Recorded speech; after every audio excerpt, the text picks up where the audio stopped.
பராசக்தி குருவடி சரணம் திருவடி சரணம். ஆக்கமும் ஆன்மீகமும் ஒரு அற்புதமான தொழில் நேர்களே நம்ம மகாபெரிவாளோட மகிமையை பார்ப்போமா.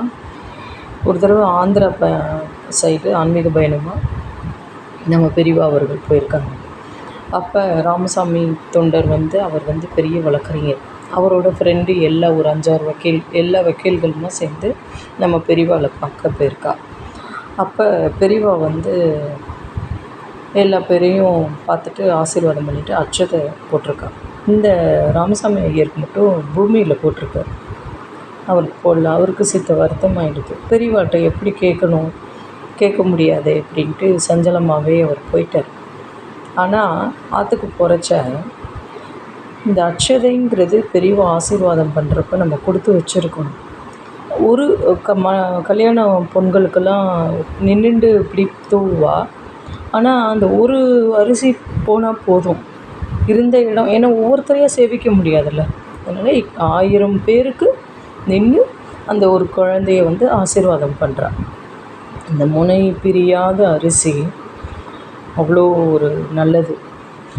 அந்த அட்சதையில் ஆசீர்வாதம் பண்ணுறப்ப கொடுத்து வச்சுருக்கணும். நம்மளோட குருவோட ஆசீர்வாதம் கிடைக்க கொடுத்து வச்சுருக்கணும். பெரியவாளோட ஆசீர்வாதம் கிடைக்க கொடுத்து வச்சுருக்கணும். அதனால தான் அந்த காலத்தில் பெரியவா ஒரு பூஜை அறையில் எப்பொழுதுமே அட்சதை பெசரி வச்சுருப்பாள். அதே போல் நம்ம என்ன சமையல் பண்ணுறோம், என்ன நம்ம இது பண்ணுறோமோ அந்த பெருமாளுக்கு கொடுத்துட்டு வாங்கிக்கோடா குழந்தையாட்டம் பாவிச்சு கொடுப்பா. நம்ம அந்த குழந்தைக்கு கொடுத்துட்டு அப்போ தான் ஃபுட் பாய்சன் ஆகுதுன்னு இப்போ சொல்கிறா.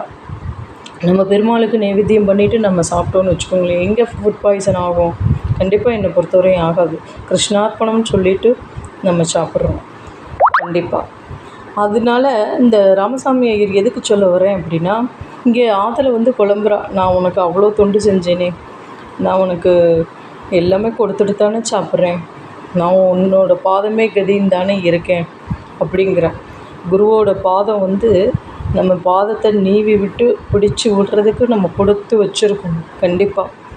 நேர்களே, அதில் ஒரு பாக்கியம் நான் அடியேன் பட்டிருக்கேன். என்ன அப்படின்னா, எனக்கு எல்லாம் ஒரே குரு தான். எனக்கு நம்ம நங்கநல்லூர் ராஜகோபால சுவாமி அவர் குருவாக தான் பாவித்தேன். அவருக்கு நான் எந்த ஒரு சின்ன புண்ணியம் எதுன்னு தெரில, எனக்கு ஒரு பொக்கிஷம் கிடச்சது. கண்டிப்பாக ஒரு முத்து கிடச்சது. அதே போல் மேல்மருவத்தூர் நம்ம அம்மா அடிகளார் அவங்களுக்கும் அந்த தொண்டு செஞ்சுருக்கேன். அதனால தான் அந்த ஒரு குருவோட திருவடி நம்ம பற்றி கொள்ள வேண்டும். அப்படிங்கிறப்ப இந்த ராமசாமி ஐயர் குழம்பி போயிருக்கார். அங்கேருந்து அவரோட மாமனார் உங்களுக்கு 5 ஏக்கர் நிலம் கொடுத்துருக்கேன், இதில் நீங்கள் வச்சுக்கோங்க, நிலத்தை வச்சுக்கோங்க அப்படின்ட்டு கொடுக்குறேன். அப்போ அதில் வர ரொம்ப சந்தோஷம் தாங்க முடியல. அதில் வர முதல் அரிசி, முதல் நெல் இருக்குது பாருங்களேன், அந்த தானியம் விளைஞ்சது, அதை எடுத்துகிட்டு பெரியவாட்ட ஓடுறார். ஓடி போய் கொடுக்குறார். ஒரு 7 மாதம் கழிச்சின்னு வச்சுக்கோங்களேன். அப்போ ஓடி போய் கொடுக்குறப்ப பெரியவா சொல்கிறா, என்னடா உன்னோட சஞ்சலம் தீர்ந்துருத்தா அப்படிங்கிறான்.